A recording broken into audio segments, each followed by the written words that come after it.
చదువది ఎంత గల్లిన రసజ్ఞతయించుక చాలకున్న ఆ చదువు నిరర్థకంబు గుణ సంయుతులెవ్వరు మెచ్చరెచ్చటన్ పదనుగ మంచి కూరనల పాకము చేసిన అందు ఇంపొదవెడు ఉప్పులేక రుచి పుట్టగా నేర్చునటయ్య భాస్కర. ఇది భాస్కర శతకంలో పద్యం. ఎంత చదువుకున్నాడనేది కాదు, రసజ్ఞత అంటే లౌకికం. ఎప్పుడు ఎలా ప్రవర్తించాలో అలా ప్రవర్తించేది నేర్చుకోవాలి. అది లేనప్పుడు నువ్వు ఎంత చదువుకున్నా, ఎంత విద్యావంతుడైనా నువ్వు అనవసరం ఆ విద్యార్హత. కాబట్టి లౌకికం తెలుసుకోవాలి. అందుకే అన్నారు ఇంగ్లీష్లో, the first need is common sense. మనిషికి కావాల్సింది చదువు కాదు, కామన్ సెన్స్ ఉండాలి.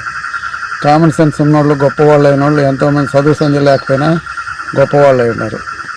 అదే గొప్ప చదువులు చదివిన వాళ్ళు కూడా కామన్ సెన్స్ లేని వాళ్ళు సమాజంలో అవహేళన పాలైన వాళ్ళు చాలామంది ఉన్నారు. కాబట్టి చదువు కాదు ముఖ్యం. ఎంత చదువు ఉన్నా దాంట్లో ప్రవర్తించాల్సిన తీరు, రసజ్ఞత అంటే లౌకికం.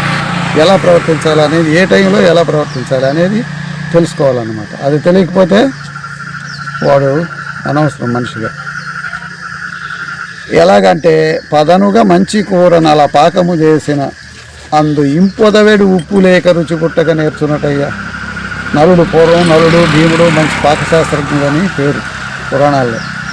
నలుడులాగా నువ్వు మంచి పాకం చేసినావు, కూర వండినావు, అందులో రుచినిచ్చేటటువంటి ఉప్పు లేదు, ఆ కూర రుచిస్తుందా?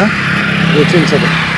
కాబట్టి ఆ నీ ఉప్పు లేని చదువు, ఉప్పు లేని కూరతో సమానం.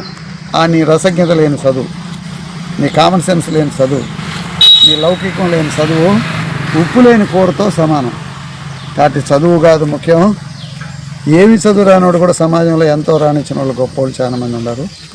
ఎంతో చదువుకొని కూడా బ్లేమ్ అయిన వాళ్ళు, అందరితో హేళన చేయబడిన వాళ్ళు చాలామంది ఉన్నారు. కాబట్టి చదువు కంటే కూడా లౌకికం, కామన్ సెన్స్ ప్రధానం. అది నేర్చుకోవాలి ప్రతి ఒక్కరు. అది